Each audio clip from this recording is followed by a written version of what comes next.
Tere tulemast Riigi Kaitseinvesteeringute Keskusesse. Mina olen Janari ja täna räägime sellest, kuidas osta soomukit ja ehitada kasarmut.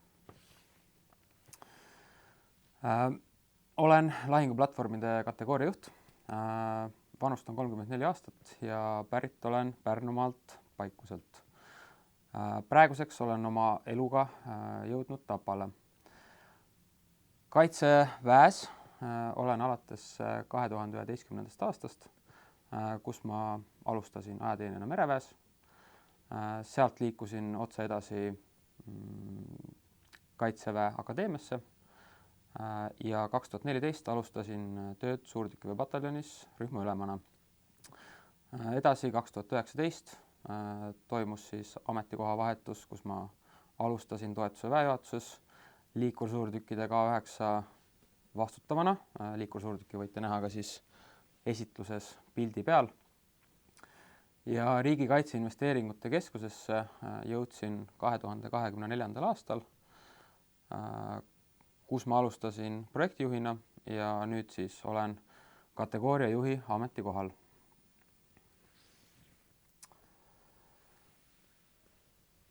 Natukene taustaks, mis asi on Kaitseministeeriumi valitsemisala. Ehk siis Kaitseministeerium koosneb erinevatest asutustest. Kõike seda juhib Kaitseministeerium ise.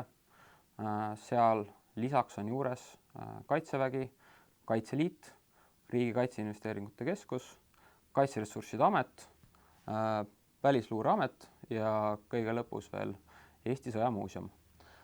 Meie oleme praegu Riigi Kaitseinvesteeringute Keskuses ja see loodi 2017. aastal selleks, et Kaitsevägi saaks tegeleda oma põhiülesandega ehk siis sõjalise kaitsega. Ja RGIK toetab Kaitseväge selle ülesande täitmisel. Ja mida me siis teeme Kaitseväe jaoks? Me ostame nende jaoks vajalikke materjale ja teenuseid. Hangete maht praegu on juba üle 2 miljardi aastas. Me ehitame ja hooldame hooneid. Meie vastutusalas on üle 1000 hoone, üle 40 000 hektari maa-alasid. Põhiasjalikult maa-alad on siis harjutusväljad. Ilmselt olete nii mõnegi nimega kursis ka. Meil on väga palju ruutmeetreid ka hoonetal, need tahavad kõik pidevat hooldust saada, sest Kaitsevägi kasutab neid üsna intensiivselt. Lisaks tagame me siis ka tsiviiltoetust ja korraldame toitlustust. Tsiviiltoetuse all peame siis silmas seda, et me valmistame ette sõjaajaks. See tähendab seda, et kui näiteks Kaitsevägi teab, et sõjaajal neil on vaja 50 traktorit saada, millel on suured kopad, et kaevikuid kaevata, siis, aga neid ei ole mõtet osta rahuajal, siis meie valmistame ette lepingud ettevõtete ja ka eraisikutega, et need kopad siis sõjaajal kiiresti neilt kas siis ära osta või siis võõrandada ja hiljem siis toimuks tasumine.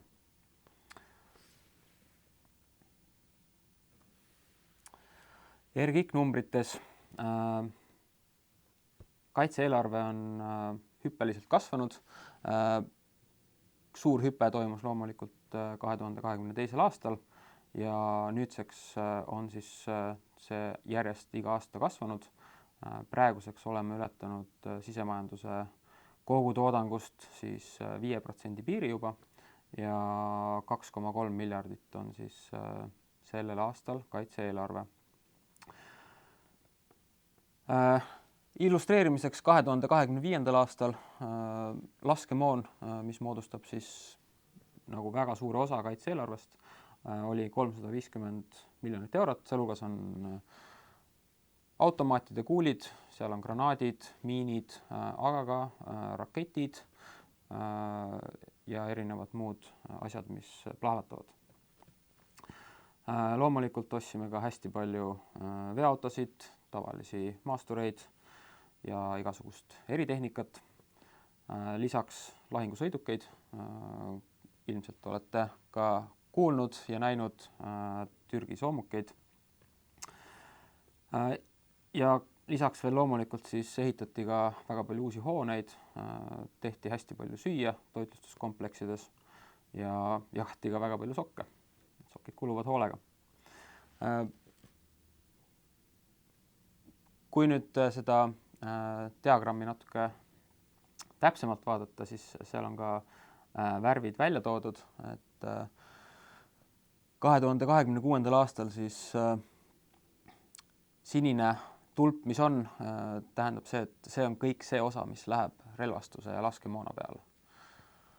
Kõik, mis on seal vahepeal beežikas, see on see, mis kulub taristule ja kõik, mis on oranž, see kulub kõigele muule. Eks relvastus on eranditult see valdkond, kuhu me kõige rohkem vahendeid suuname. Mida me ostame? Me ostame kõike, oleks lihtne öelda, ja kõige parem olekski seda ilmestada siis nii-öelda kategooriate lahtikirjutusega. Kategooriatest kõige suurem on meil relvastus, ka diagramm, mida te peaksite kohe varsti nägema. Seal on siis sinise osaga välja toodud, see on jällegi peaaegu pool kõikidest hangetest. Ülejäänud suuremad tükid ongi siis lahinguplatvormid, õhukaitse ja lennuvahendid ja side ja IT. Need nimed ilmselt on piisavad, et nende alt on aru saada, mida sealt peaasjalikult ostetakse. Ülejäänud teised kategooriad on natuke väiksema osakaaluga, aga see ei muuda neid vähem tähtsateks.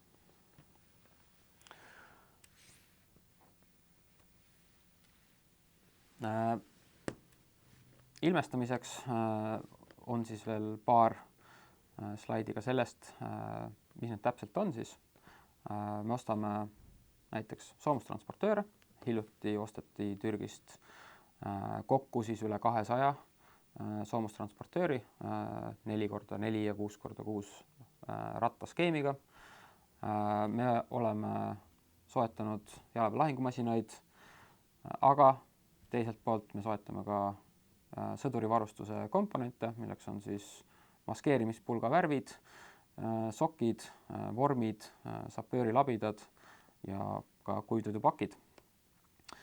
Sidevahendid on kõik alates raadiojaamadest, switchidest, serveritest, kuni lõpetades erinevate ka simulatsioonivahenditega, ehk siis ka erinevad arvutiprogrammid on vaja meil soetada Kaitseväele. Laskemoon alates siis kuulist kuni raketini ja loomulikult ka erinevad radarid, mis on praegusel ajal siis eriti aktuaalsed ja väga vajalikud. Nüüd me ostame neid selliselt, et kõigepealt Kaitsevägi kirjeldab, mida see vahend peab tegema, et seaduse kohaselt, seaduse järgselt asju teha, siis Kaitsevägi ei saa meile öelda, et mida tal täpselt vaja on või mis autot tal vaja on, vaid Kaitsevägi peab meile ütlema, et mida see asi peab suutma teha. Näiteks kui kaugelt ta peab leidma ühe lendava drooni.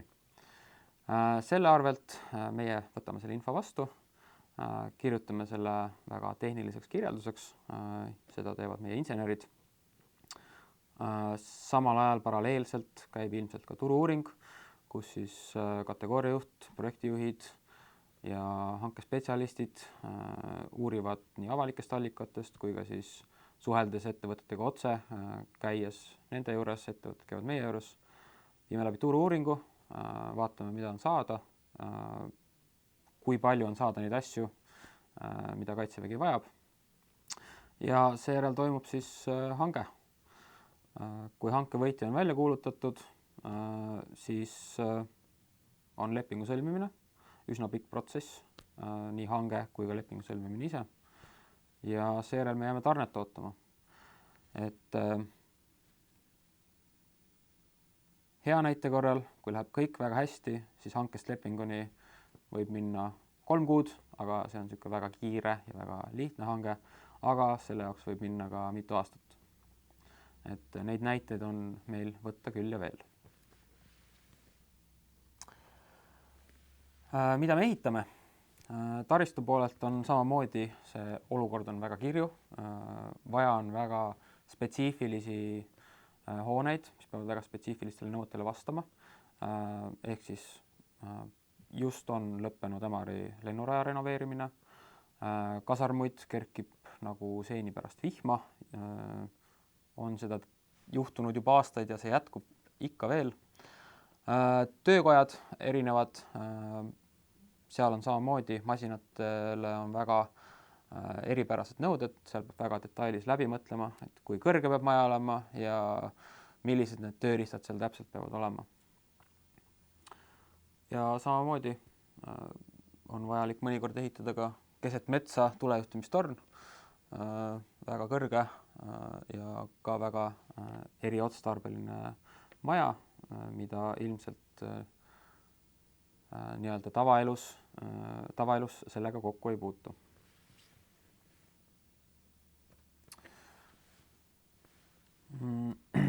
Riigi Kaitseinvesteeringute Keskus on üle-eestiline asutus. Meil on näiteks toitlustuskomplekse 8 linnakus ja meil on üle Eesti siis 7 erinevas piirkonnas ka harjutusväljasid. Kontoreid on meil Tallinnas, Tartus, Tapal ehk siis üle Eesti ja on väga hea võimalus meie asutuses tööle asuda, ükskõik kus Eesti punktis sa asud tegelikult. Ja loomulikult on meil ka väga head kaugtöövõimalused.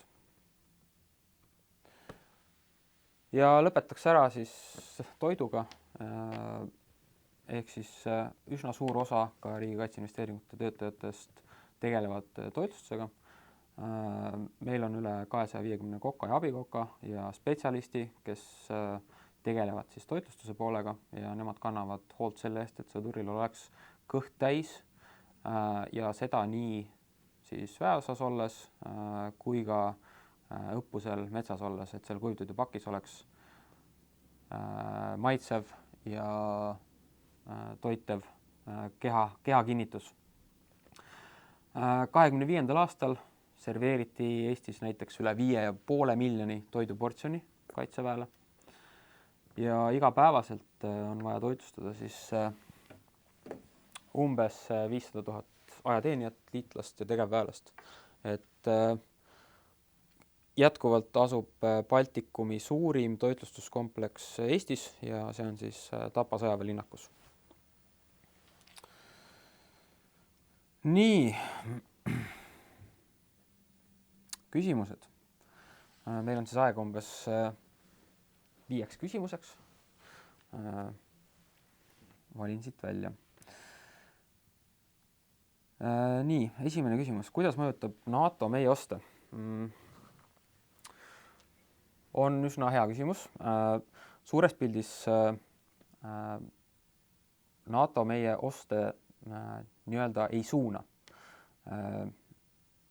Meie lähtume sellest, mida on Eesti Kaitseväel vaja ja Kaitsevägi kirjeldab selle jaoks võimekirjelduse. Jah, kuna me oleme NATO-ga liitunud, siis loomulikult meie ja NATO süsteemid, sidesüsteemid, aga ka näiteks laskemoon võiks ju omavahel sobida. Ja selle jaoks on NATO välja töötanud hästi palju erinevaid standardeid, neid nimetatakse stanagiteks ja Eesti siis vastavalt Kaitseväe vajadustele, kas siis liitub nende stanagite järgimisega või mitte. Ehk siis NATO mõjutab meie oste siis, kui me sellega põhimõtteliselt nõus oleme. Ja praegu, kuna me oleme ka väike riik, siis meil on kindlasti mõistlik lähtuda ühistest standarditest, et oleks kogu selle relvastuse, laskemoona, sõidukite ja ka taristuga võimalik paremini siis koostööd teha. Nii. Kuidas saada meie juurde tööle? Väga hea. Jah, võimalusi on erinevaid. Mina oma isiklikust kogemusest soovitan kindlasti läbida ajateenistus, olenemata, kas olete naissoost või meessoost. See annab väga hea sellise platvormi, et aru saada, mida on üldse vaja teha. Et minul oli Kaitseväes kogemust siis 2011 kuni 2019, andis, 2024, ehk siis andis nagu väga hea ja pika aluse, et nüüd siin Riigi Kaitseinvesteeringute Keskuses jätkata. Et ma nagu väga ei saanudki aru, et organisatsioon muutus, et ma nagu tegin sama asja edasi natukene teisest vaatevinklist. Loomulikult jälgige sotsiaalmeediat, tööpakkumisi on seal ja vaadake Kaitseressursside Ameti riigi karjääri kodulehelt, ehk siis seal on ka töökuulutused üleval. Praktikale on ka võimalus meie juurde tulla, et te saate huvipakkuva kategooriajuhiga ühendust võtta, kodulehtedel on kategooriajuhtide kontaktid üleval, võite pöörduda ka üldinfo poole, et meil on viimase aasta jooksul omajagu praktikante käinud, et viimane, keda mina tean, käiski just mereväe kategoorias praktikal ja ta oli siis inseneriks õppimas. Et meil on just praegu hästi suur laevade hange käimas ja seal on vaja tööjõudu.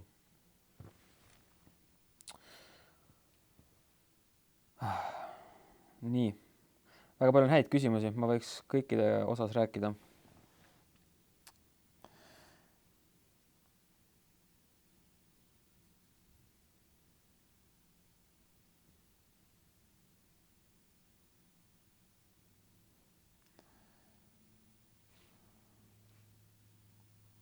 Nii, kui ma vaatan tagasi enda ajateenistusele, siis kui palju on varustus sama ja kui palju ta on muutunud?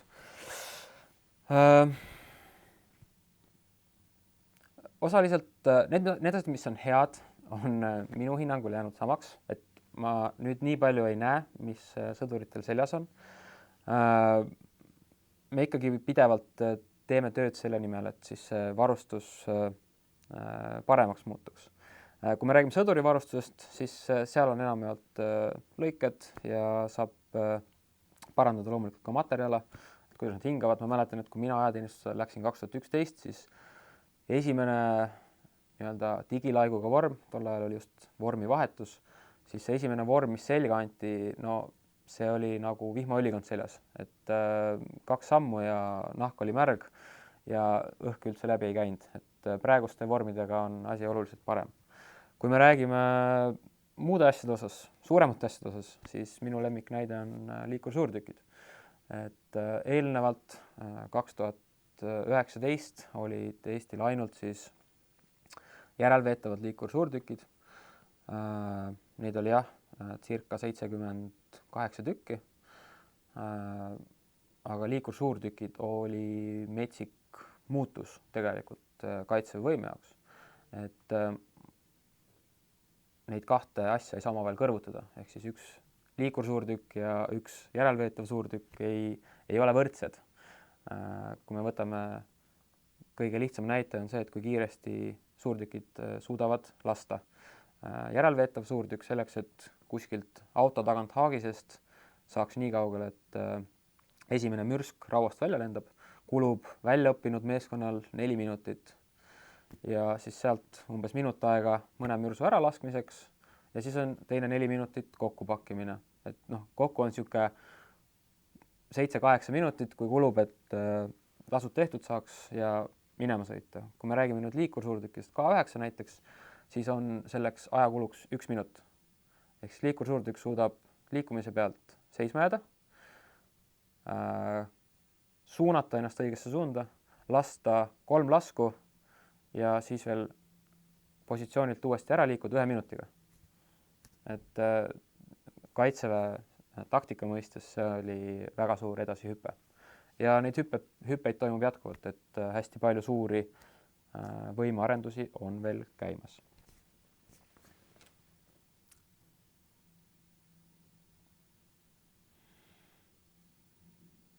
Kas tehnika ja väljaõppe käivad käsikäes?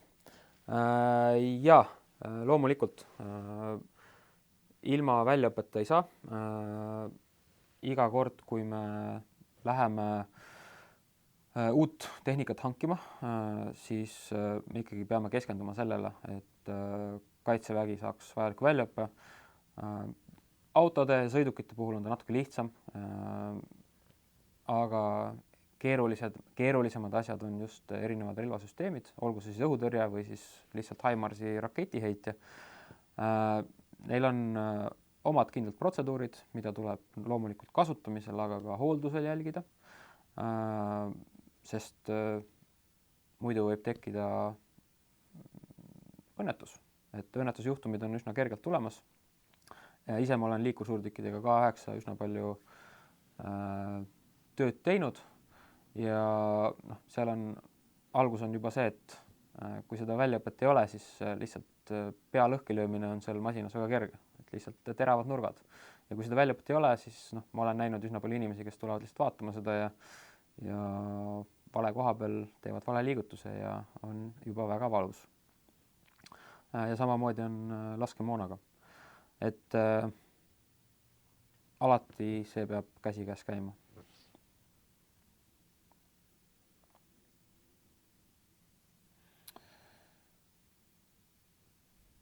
Nii.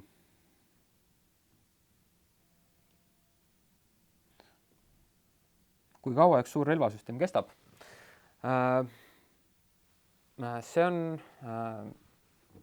meil erinevate aktidega kindlaks määratud, varaarvestuse eeskirjad, raamatupidamise eeskirjad ja keskelt läbi võib see eluiga olla 10–30 aastat. Erijuhtudel saab seda ka pikemaks teha, aga seal on väga palju muutujaid, millest see eluiga nagu sõltub. Et kuna me oleme reservarmee, siis näiteks K9 me oleme arvestanud, et pärast ostu me tegelikult peame sõitma nendega vähemalt veel 30 aastat. Vahepeale kuuluvad sinna erinevad uuenduskuurid, vajadusel parandame mootoreid, vajadusel vahetame mingeid vanu elektroonikakomponente täiesti uute vastu välja, aga circa 30 aastat on see ette nähtud. Ja see ka loomulikult oleneb siis sellest, kui intensiivselt kasutatakse. Kuna meil on reservarmee, siis tegelikult hästi palju tehnikat on sellist, mida me kogu aeg ei kasuta. Ehk siis väljaõpe toimub tsükliliselt, ehk siis iga aasta näiteks õpetataksegi välja 6 liikursuurtüki meeskonda, aga kõik ülejäänud relvad ootavad siis ladudes või siis on kasutuses reservõppe kogunemistel või siis teostatakse neile suuremaid hooldusi. Ehk siis 30 aastat on see, milleni me sihime, aga seda me mõnikord siis vastavalt süsteemile arvutame ümber.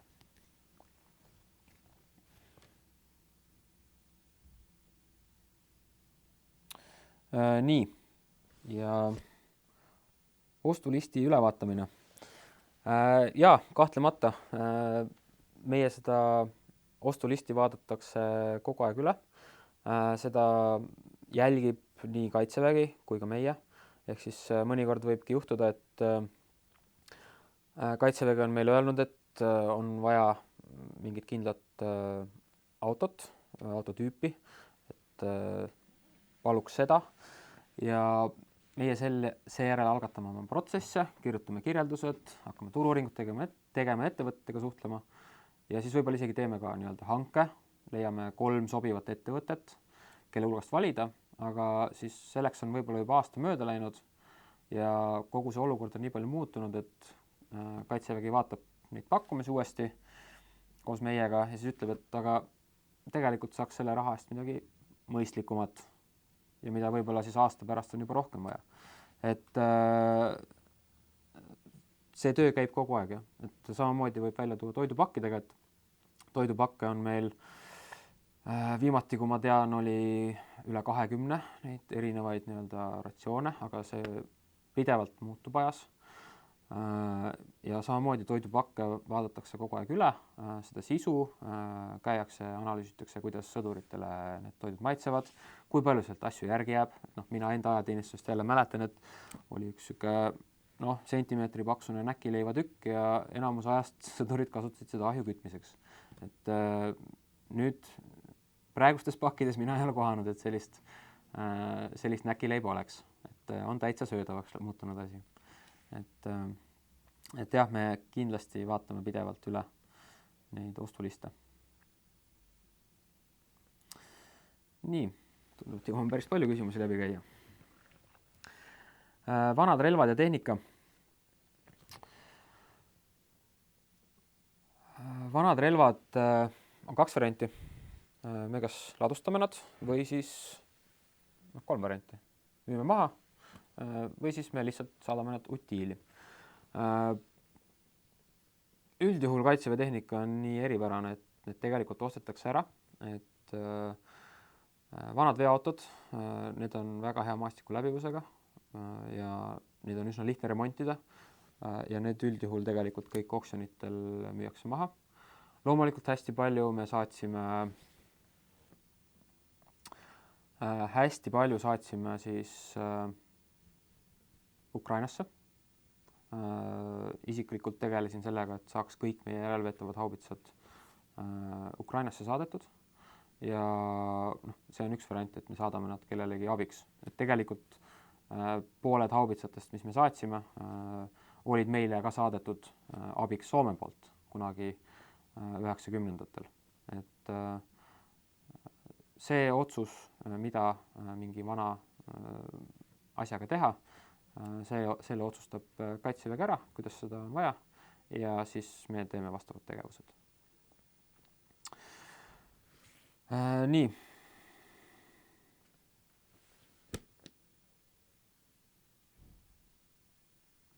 No ma võtan siis ühe isikliku. Miks ajateenistus mereväes? Tol ajal ma olin 18-aastane. Mu üks hea tuttav oli just mereväes käinud, ütles, et siga raske oli, aga et samas oli lahe ka. Tõesti, nii ta läks. Otsustasin sinna minna. Ma iseenesest laevade peale teeninud, seal oli tol ajal selline üksus nagu baasikaitsekompanii. Seal ma olin siis täpsuslaskuri ametikohal. Aga laevade peal ma sain käia siis harjutamas erinevaid jalaväelase harjutusi. Et see oli kindlasti põnev ja ma arvan, et ma sellepärast tegelikult siiamaani töötan ka siin Kaitseministeeriumi valitsemisalas, sest see on hästi põnev. Et ta on kohati raske ja frustreeriv, aga ma ei ole näinud kõrvalt oma tuttavatelt, sõpradelt ja perelt, et kus võiks olla siis põnevamat tööd. Et see on väga mitmekülgne ja iga päev on uus. Nii. Nüüd võtame siis viimase.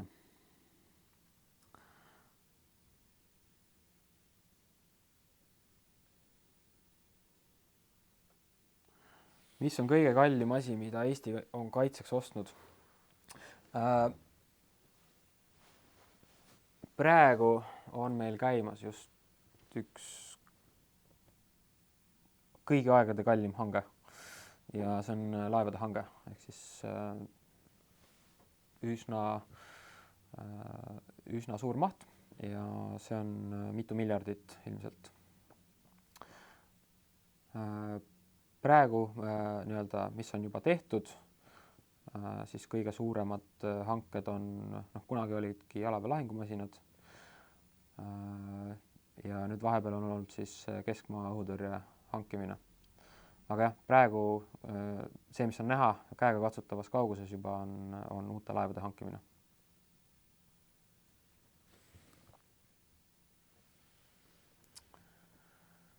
Nii, ma loodan, et kõigil oli põnev ja jälgige meid sotsiaalmeedias. Sealt saate kindlasti väga palju informatsiooni ja loomulikult kirjutage, helistage, tulge tööle, tulge praktikale.